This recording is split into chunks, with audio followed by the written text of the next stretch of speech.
Hello everyone, welcome to a online solution. मैं हूं अशफाक। कैसे आप लोग? तो फिर से आपके लिए यहाँ पे लाया हूँ सैम्पल सेट 5 लाया हूँ साइंस का, जो कि बहुत इंपॉर्टेंट आपके लिए।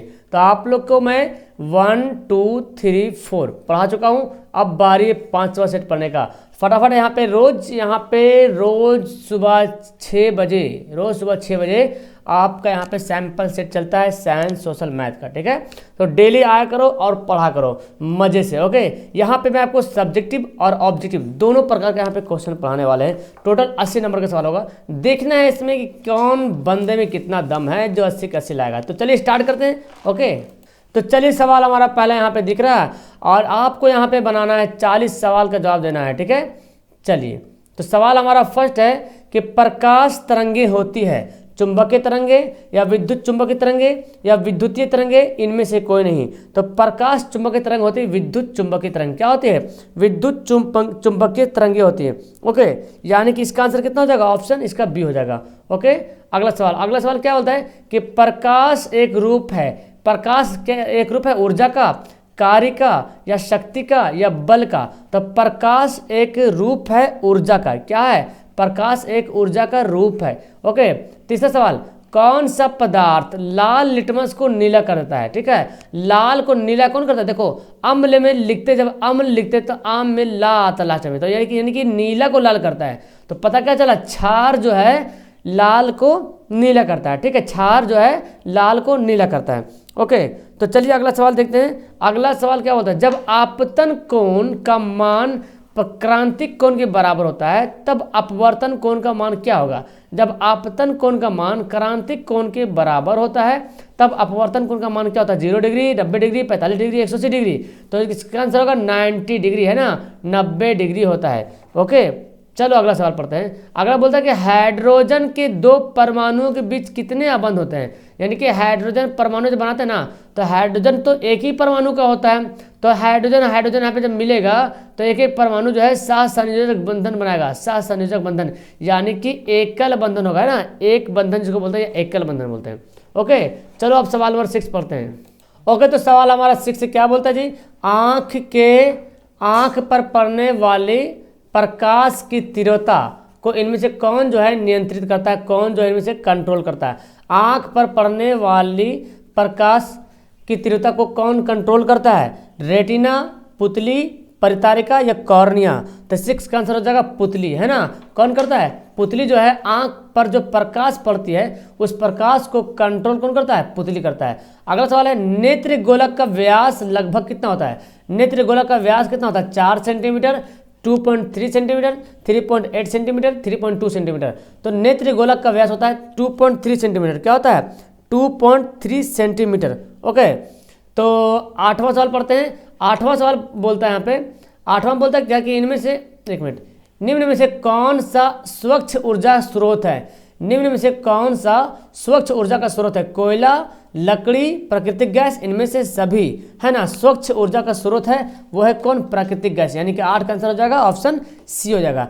9वां सवाल पढ़ते हैं। संगमरमर का रासायनिक सूत्र क्या है? संगमरमर का रासायनिक सूत्र क्या है? Calcium carbonate, CaO, CaOH2, CO3। तो कैल्शियम कार्बोनेट जो है संगमरमर का सूत्र है, और CaO है वो कैल्शियम ऑक्साइड है, और CaOH2 कैल्शियम हाइड्रोक्साइड, जिसको बोलते हैं बूझा हुआ चूना, और ये है बिना बूझा हुआ चूना।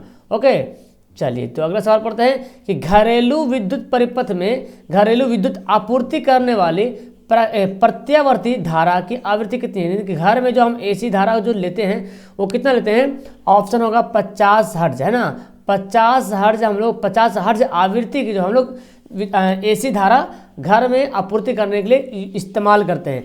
11वां सवाल क्या बोलता है डियर? कि किसी विद्युत परिपथ में किसी विद्युत परिपथ में 2 बिंदुओं के बीच विभवांतर मापने के लिए वोल्ट मीटर को किस क्रम में संयोजित किया जाता है? तो देखो, सवाल इतना लंबा घुमा के दे दिया। आप सिंपल याद कीजिए कि वोल्ट मीटर को समांतर क्रम में जोड़ा जाता है और ए मीटर को श्रेणी क्रम में जोड़ा जाता है। ठीक है, और वोल्ट मीटर को काम ही तो है कि 2 बिंदुओं के बीच विभवांतर को मापने का काम ही तो वोल्ट मीटर करता है, और इसको समांतर क्रम में जोड़ा जाता है। ओके, चलिए अगला सवाल क्या बोलता है कि शक्ति का, विद्युत शक्ति का SI मात्रक क्या है? विद्युत शक्ति का वाट, वोल्ट, एम्पियर या कूलाम। तब विद्युत शक्ति कैसा है मात्रा का वाट। क्या है आंसर, क्या होगा ऑप्शन, ऑप्शन होगा इसका ए, वाट है। विद्युत शक्ति कैसा मात्रा क्या है, वाट है। 13वां सवाल पढ़ते हैं, विद्युत धारा उत्पन्न करने की युक्ति को क्या कहते हैं। जो युक्ति जो है, जो मशीन जो है विद्युत धारा उत्पन्न करती है, उस मशीन का नाम क्या है, जनित्र या गैल्वेनोमीटर या एमीटर या मीटर। तो जनरेटर जो होता है, जनरेटर, इससे जो है विद्युत धारा उत्पन्न होता है। यांत्रिक ऊर्जा को विद्युत ऊर्जा में परिवर्तित करता है कौन, जनित्र, जनरेटर। एमीटर तो अलग है, मीटर अलग है, गैल्वेनोमीटर अलग है। 14 नंबर सवाल है, लघु पतन के समय यानी कि शॉर्ट सर्किट के समय परिपथ में विद्युत धारा का मान क्या होगा। बहुत कम हो जाएगा या कोई परिवर्तन नहीं होगा, या बहुत अधिक हो जाएगा, या निरंतर परिवर्तित होते रहेगा। तो जब शॉर्ट सर्किट होता है, सिंपल सी बात है, घर एकदम एक एक बच्चा बोलेगा कि इसका आंसर कि लघु पतन जब हो जाता है तो क्यों होता है, जब धारा का मान बहुत अधिक बढ़ जाता है, जितना सहने का क्षमता है उससे ज़्यादा बढ़ जाएगा, तभी तो लघु पतन होगा, है ना। 15 सवाल है, किसी विद्युत परिपथ में विद्युत धारा की उपस्थिति को संसूचित करता है कौन। विद्युत परिपथ में विद्युत धारा बह रहा है कि नहीं बह रहा है, यानी कि जो विद्युत धारा वाला तार है, विद्युत परिपथ वाला जो तार, तांबा या जो भी तार हो, उसमें विद्युत धारा बह रहा कि नहीं बह रहा है, उसकी उपस्थिति को जांचने के लिए किसका इस्तेमाल करते हैं हम लोग। तो उसकी उपस्थिति को जांचने के लिए हम लोग ए मीटर का इस्तेमाल करते हैं, क्योंकि ए मीटर जो विद्युत धारा को मापती है। ओके ओके, तो हो गया। चलो आंसर 16 पढ़ते हैं, सुरक्षा फ्यूज को श्रेणी क्रम में जोड़ा जाता है। सुरक्षा फ्यूज को श्रेणी क्रम में यानी कि सीरीज में जोड़ा जाता है किस तार में, भू तार में यानी कि अर्थिंग वाला तार में, या गर्म तार में, या जिससे विद्युत धारा प्रवाहित होता है। तो जो फ्यूज हम लोग इस्तेमाल करते हैं ना घर में, सुरक्षा फ्यूज, वो फ्यूज जो है गर्म तार में जोड़ा जाता है। 17 सवाल है, ऊर्जा का एसआई मात्रा क्या है। ऊर्जा का एसआई मात्रा क्या है, कैलोरी, जूल, ताप, ये सभी। तो ऊर्जा का एसआई मात्रा क्या है, जूल। क्या है ऊर्जा का एसआई मात्रा क्या है जी, जूल है। चलिए अगला सवाल पढ़ते हैं, 18 नंबर सवाल। CO2 गैस है, CO2 एक गैस है, कैसी गैस है, ये अम्लीय गैस है या भाष्मीय गैस है या लवणीय या अपरिचित। तो ये है CO2 जो है एक अम्लीय गैस है, ठीक है। आंसर क्या होगा 18 का, 18 का आंसर ये होगा। 19 सवाल पढ़ते हैं, किसी अम्लीय विलयन का H हाइड्रोजन आयन होगा, है ना, किसी अम्लीय विलयन का हाइड्रोजन आयन होगा। तो हाइड्रोजन आयन किस में होता है, अम्लीय होता है। और हाइड्रोजन का अम्ल क्या करता है, अम्ल का जो pH मान होता है वो 7 से कम होता है, यानी कि 7 से, देखो माइनस लिखा मतलब 7 से कम, यहाँ पे लिख भी दिया 7 से कम, है ना, 7 से कम, यानी कि आंसर क्या होगा इसका, बी हो जाएगा। ओके, तो चलो अगला सवाल पढ़ते हैं। अगला सवाल देखो क्या बोलता है कि आवर्त सारणी के प्रत्येक आवर्त का अंतिम सदस्य क्या होता है। देखो आप पढ़े होंगे मोस्टली के आवर्त सारणी पढ़ रहे हैं आप लोग, है ना। आवर्त सारणी में वर्ग 18 वर्ग होता है, और सब 18वां वर्ग जो है आक्रिय गैस कहलाता है, या तो सक्रिय गैस, है ना, सॉरी अक्रिय गैस बोलते हैं या निष्क्रिय गैस बोलते हैं, अक्रिय गैस या निष्क्रिय गैस। तो अंतिम ग्रुप में रहता है। तो ये बोला कि आवर्त सारणी में आवर्त के अंतिम, तो आवर्त ऐसे होता है, तो ये जो लास्ट टाइम जो जाएगा तो 18 में तो जाके बनेगा, है ना, हीलियम, नियोन, तो आखिर में जाके बनेगा, ये सब होता है अक्रिय गैस। 21वां सवाल है, CNG कंप्रेस्ड नेचुरल गैस, है ना, संपीड़न प्राकृतिक गैस का प्रमुख घटक कौन है, वो है मीथेन। कौन है, आंसर होगा 21 का, 21 का आंसर हो जाएगा ऑप्शन ए। चलिए 22वां सवाल पढ़ते हैं कि एथेनॉल कमरे के ताप पर होता है। एथेनॉल जो है कमरे के ताप पे क्या होता है, ठोस होता है, द्रव्य होता है, गैस होता है या प्लाज्मा होता है। तो एथेनॉल जो है कमरे के ताप पर द्रव्य अवस्था में पाया जाता है। ओके, चलिए अगला सवाल पढ़ते हैं। 23वां सवाल है कि हीरा एवं ग्रेफाइट किसके अपरूप है, गंधक, लोहा, कार्बन, सोना। तो पढ़ते हैं ना, हीरा एवं ग्रेफाइट जो है कार्बन के 2 अपरूप पढ़ते हैं, जो 2 महत्वपूर्ण अपरूप है, हीरा और ग्रेफाइट। 24वां सवाल है, C3CH2OH मतलब कि C2 मतलब C2H5, है ना, और OH। C2H5OH क्या है, इथेनोइक अम्ल है, इथेनॉल है, इथेनॉल है या इथाइल एल्कोहल है। C2H5OH ये इथेनॉल क्या है, इथेनॉल है। 24 का आंसर क्या हो गया, ऑप्शन इसका बी हो गया। चलो अगला सवाल पढ़ते हैं जी। अगला सवाल बोलता है कि भूपर्पटी मतलब जमीन में भूपर्पटी में भूमि में सबसे अधिक पाई जाती कौन, एल्युमिनियम, लोहा, जस्ता, कॉपर।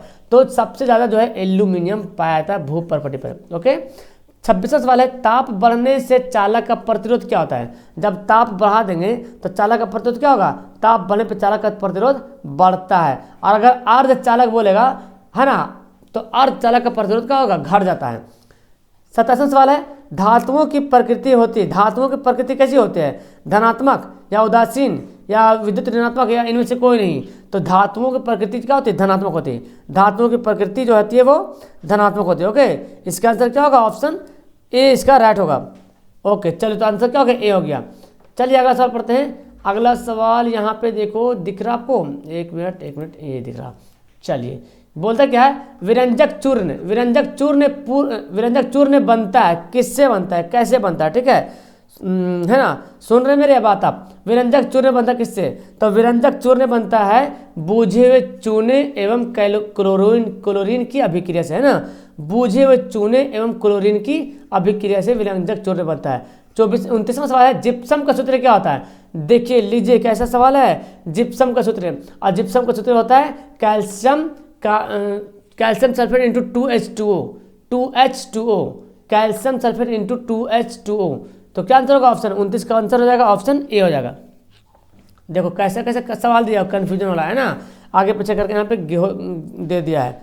ओके, तो समझने की कोशिश करेंगे। अगला सवाल बोलता है, धोवन सोडा, धोने वाला सोडा का नाम। देखिए मैं यहाँ पे NaCO3 तो होगा ना, सोडियम कार्बोनेट होता है, तो Na2CO3 होता है, लेकिन 10 भाग पानी भी होता है ना धोने वाला सोडा में। तो यहाँ पे मैं देखो 2 यहाँ पे लिख दिया हूँ, Na2CO3, यानी कि आंसर क्या हो जाएगा, ये हो जाएगा Na2CO3 इंटू 10H2O। यहाँ पे नहीं लिखा हुआ था जी, ठीक है। उष्मा शोषी अभिक्रिया किसको बोलेंगे डियर, उष्मा शोषी अभिक्रिया किसको बोलेंगे, तो उष्मा निकलती है, यानी कि उष्मा शोषी अभिक्रिया में उष्मा निकलती है कि उष्मा का अवशोषित होती है, पता चल रहा है। उष्मा शोषी मतलब उष्मा का शोषण होता है ना, उष्मा का अवशोषित होता है। चलिए अगला सवाल बोलता है, समीकरण दिया हुआ है। अब बोलता है कि ये जो है कौन सा अभिक्रिया है, कौन सा अभिक्रिया को दर्शाता है समीकरण, संयोजन अभिक्रिया, वियोजन अभिक्रिया, द्विविस्थापन अभिक्रिया या विस्थापन अभिक्रिया। तो ये Fe2O3 जो है वो जो है विस्थापन अभिक्रिया दर्शाता है, एकल विस्थापन, एक ठो विस्थापन करा ना, तो क्या बोलेंगे, एकल विस्थापन अभिक्रिया दर्शाता है। 33 सवाल है, चांदी की परमाणु संख्या होती है, चांदी की परमाणु संख्या क्या होती है जी, सिल्वर है ना, जिसको अर्जेंटम बोलते हैं, Ag क्या बोलते हैं, Ag। चांदी की परमाणु संख्या 47। 34वां सवाल है, ओजोन परत का क्षय करने के लिए मुख्य रूप से कौन जिम्मेदार है। ओजोन परत जो होता है इसका फॉर्मूला होता है O3। ओजोन परत को क्षय करने के लिए जो जिम्मेदार वो CFC, क्लोरोफ्लोरोकार्बन, है ना, क्लोरोफ्लोरोकार्बन जो है जिम्मेदार है। 35वां सवाल है, पारिस्थितिकी तंत्र में ऊर्जा का प्रवाह होता है। पारिस्थितिकी तंत्र में ऊर्जा का प्रवाह किसी भी दिशा में होता है, या बहुदिशीय में होता है, या एक दिशा में, द्विदिशीय में। तो पारिस्थितिकी तंत्र में ऊर्जा का प्रवाह होता है केवल एक दिशा में, यानी कि आंसर क्या होगा, ऑप्शन ए होगा। चलो आगे सवाल पढ़ लेते हैं यहाँ पे। चलिए 36 सवाल देखिए आपको, बोलता है कि मानव प्रजनन में लिंग निर्धारण के लिए जिम्मेदार है, यानी कि मानव प्रजनन में लिंग निर्धारण के लिए कौन जिम्मेदार है, यानी कि बालक होगा या बालिका होगा मानव प्रजनन में। तो वो किस पे डिपेंड करता है, वो डिपेंड करता है पुरुष पे, यानी कि पिता पे डिपेंड करता है, क्योंकि पिता में होता है XY और माता में होता है XX। तो ये पिता पे डिपेंड करता है कि कौन सा गुणसूत्र इसमें जाएगा। ओके, तो ऑप्शन हमारा ये हो गया। 37 सवाल है, मनुष्य के 23 जोड़े गुणसूत्र में लिंग गुणसूत्र की संख्या कितनी होती है। तो सिंपल सी बात है, 23 जोड़ा गुणसूत्र में लिंग गुणसूत्र की संख्या कितनी होगी, तो एक जोड़ा। 23 में तो 22 जोड़ा तो समान होता है ना, 22 जोड़ा जो है समान, सबका समान होता है। पुरुष का भी 22 जोड़ा XX रहता है, अब महिला का भी 22 जोड़ा XX रहता है, लेकिन महिला का क्या है ना, 23वां जोड़ा भी XX रहता है, लेकिन पुरुष का 23वां जोड़ा XY रहता है। तो क्या पता चला, एक जोड़ा, है ना। चलिए 38 सवाल, स्त्रियों में मूत्रजनन नलिकाओं में प्रोटोजोआ के संक्रमण से होने वाला रोग, प्रोटोजोआ के संक्रमण से होने वाला रोग कौन सा है, वो है ट्राइकोमोनियसिस। आंसर क्या होगा, ऑप्शन ए होगा। ओके, चलिए अगला सवाल बोलता है कि निम्नलिखित में से कौन यौन संचारित रोग नहीं है। निम्नलिखित में से कौन यौन संचारित रोग नहीं, एड्स, गोनोरिया, सिफिलिस या टाइफाइड। आंसर क्या होगा, सी, टाइफाइड। टाइफाइड आपको गंदा पानी पीने वगैरह से हो जाता है ना, टाइफाइड वगैरह गंदा पानी पीने से। 40 सवाल बोलता है, इंसुलिन हार्मोन का स्राव किस अंतःस्रावी ग्रंथि से होता है।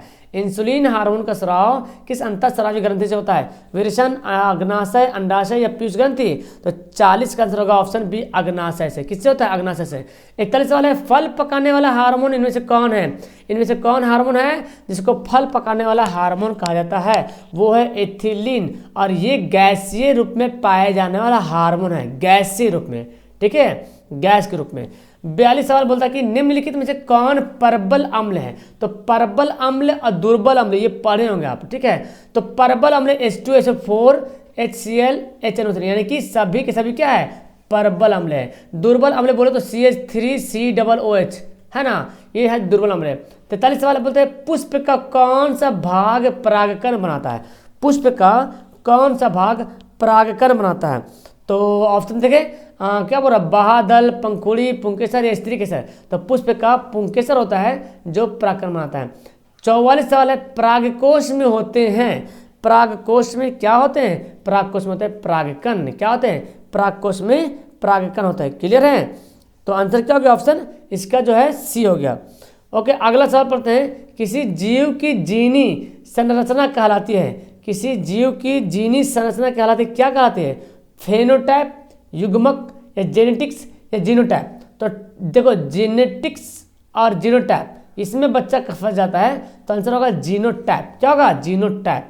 चलिए अगला सवाल पढ़ते हैं कि मानव में लिंग गुणसूत्र, मानव में लिंग गुणसूत्र कौन है? तो लिंग गुणसूत्र तो दोनों है ना, XY भी है और XX भी है, तो ये दोनों जो है लिंग गुणसूत्र। 46 का आंसर क्या होगा? ऑप्शन सी हो जाएगा। 47 सवाल है लिंग गुणसूत्र का पूर्ण जोड़ा पाया जाता है। पूर्ण जोड़ा अभी मैं बताया था X से Y जो है पुरुष में पाया था और X से जो पाया था वो स्त्रियों में। 22 जोड़ा तो सबका समान रहता है, 22वां जोड़ा तो सबका समान रहता है, लेकिन स्त्रियों का 23वां जोड़ा भी वही हाल है, यानी कि आंसर क्या होगा? स्त्रियों में। आंसर बी होगा। 47 का आंसर क्या हो गया? ऑप्शन बी हो गया। चलिए 48 सवाल पढ़ते हैं। मानव शरीर के किसी सामान्य कोशिका में गुणसूत्रों के कितने युग्म होते हैं? मानव शरीर के किसी सामान्य कोशिका में गुणसूत्रों के कितने युग्म होते हैं? तो 46 युग्म बोलेगा, तो युग्म मतलब युग्म का मतलब जोड़ा, कितने जोड़े होते हैं? 23 जोड़े होते हैं। ऊर्जा के गैर पारंपरिक स्रोत कौन है? पेट्रोल, कोयला, पवन, डीजल।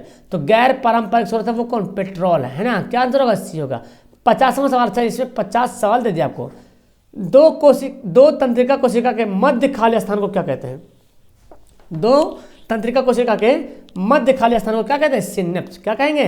आंसर होगा इसका बी। अब देखो मैं यहाँ पे सब्जेक्टिव क्वेश्चन दिखाने वाला हूँ, तो आपको पता है इसमें से 4 प्रश्न का उत्तर देना है और आपको 2 नंबर 4 दूना 8 नंबर मिलेगा।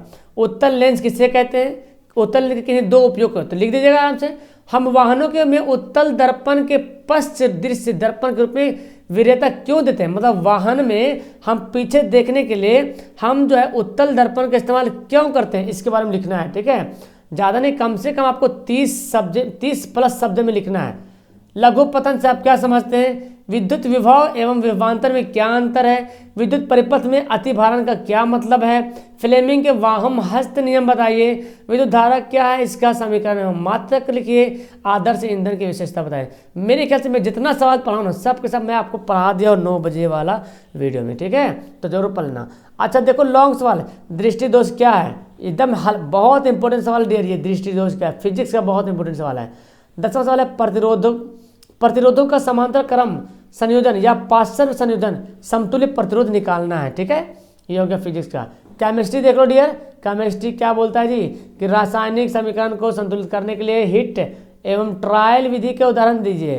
प्लास्टर ऑफ पेरिस के निर्माण की विधि को उपयोग लिखिए। सोडियम को केरोसिन में क्यों डाला जाता है? अम्ल का जलीय विलयन विद्युत का चालन करता है, क्यों? अक्रियशील समूह किसे कहते हैं? इस किसी एक अभिक्रियाशील समूह का नाम लिखिए। उदासीनीकरण अभिक्रिया क्या है? लोहे की वस्तु को हम क्यों पेंट करते हैं? बहुत इंपॉर्टेंट सवाल दिया, ठीक है। और लॉन्ग सवाल देखिए, धातु और अधातु में भौतिक गुण अंतर बताइए। कभी कभी रासायनिक गुण भी देता है। समायवता से आप क्या समझते हैं? ब्यूटेन के कितने समायवी होते हैं? अगला सवाल यहाँ पे देखिए, जीव विज्ञान क्या बोलता है कि बहुकोशिकीय एवं एक कोशिकीय, अच्छा एक कोशिकीय एवं बहुकोशिकीय जीवों की जनन पद्धति में क्या अंतर है? पौधों में गैसों का आदान प्रदान कैसे होता है? परागन तथा निषेचन को समझाएं, डीएनए तथा आरएनए में दो अंतर बताएं, समजात और समवर्ती अंग से आप क्या समझते हैं, आहार जाल एवं खाद्य जाल से क्या समझते हैं, वन्य जीवों के संरक्षण के किन्हीं दो उपाय को बताएं। और इसका दीर्घ उत्तरीय प्रश्न है मनुष्य में लिंग निर्धारण की विधि। ये तो मैं आपको बता दिया हूँ यार, ठीक है, ये तो मैं बताया हूँ। पर्यावरण क्या है, इसके संरक्षण के लिए किन किन उपायों को अमल में लाने की जरूरत है। अमल मतलब समझ रहे हैं, मतलब काम में लाने की जरूरत है। किन किन उपायों को अमल में मतलब अपने काम में लाने की जरूरत है। तो यहाँ पे मैंने आपको 80 नंबर का सवाल बता दिया हूँ। अगर आपको ना 80 में, मेरे ख्याल से किसी बंदा का 80 में तो मेरे ख्याल से 70 से कम नहीं आना चाहिए। अगर 70 नंबर आ गया तो 20 नंबर मेरे तरफ से ले लेना प्रैक्टिकल के लिए, ठीक है। 90 नंबर तो कोई नहीं रोकेगा आपको, तभी तो लाएंगे सभी लोग 450 प्लस नंबर। गर्दा उड़ा देना है डियर, गर्दा उड़ा देना है, ठीक है। इसलिए मैं बोलता हूँ जो भी मैं सवाल दे रहा हूँ ना पढ़ लो। और अभी 9 बजे वाली वीडियो में आपको केमिस्ट्री का क्या बोलते गैस क्वेश्चन मिलेगा, गैस क्वेश्चन, उसको जरूर याद कर लेना डियर, ठीक है। और मैं एक टाइम टेबल आपको बता दूं, रोज़ सुबह 6 बजे, 9 बजे, 12 बजे दिन में, 3 बजे दिन में, और 6:30 बजे शाम को रिवीजन क्लास, और 9 बजे रात में मैथ की क्लास। ये 6 क्लासें चल रही है डियर। एक हफ्ता आप पढ़ के देखो, कितना मज़ा आएगा ना कि कुछ कहने की जरूरत नहीं, आपको बहुत कुछ सीखने को मिलेगा। ओके, मज़ा आया वीडियो को तो पहली बार अगर आए हैं तो लाइक वाइक करके शेयर भी कर दो, सब्सक्राइब भी कर दो। क्यों? क्योंकि जब भी आपको मैं वीडियो डालूँ तो आपके पास पहुँचेगा, ठीक है। दूसरी बात है लाइक वाइक आप कीजिए, क्या कीजिए, ताकि लाइक से दूसरे का भला हो जाए, ठीक है। यानी कि किसी और स्टूडेंट के पास ये वीडियो जैसे ही यूट्यूब खोलेगा पहुँच जाएगा, है ना, तो बेनिफिट हो जाएगा उसको भी। चलो, तो इतना तो आप हेल्प कर सकते हैं ना, मेरा इतना तो आप हेल्प कर सकते हैं। हम आपसे कुछ मांगने रहे, वीडियो देख रहे हैं, आप पढ़ रहे हैं, बस इतना हेल्प करें कि लाइक करें, लाइक करना मत भूलें, ठीक है। Okay, that's all, thank you everyone, bye. और अपना कितना आंसर बनाए हैं वो जरूर नीचे कमेंट करेंगे। ओके।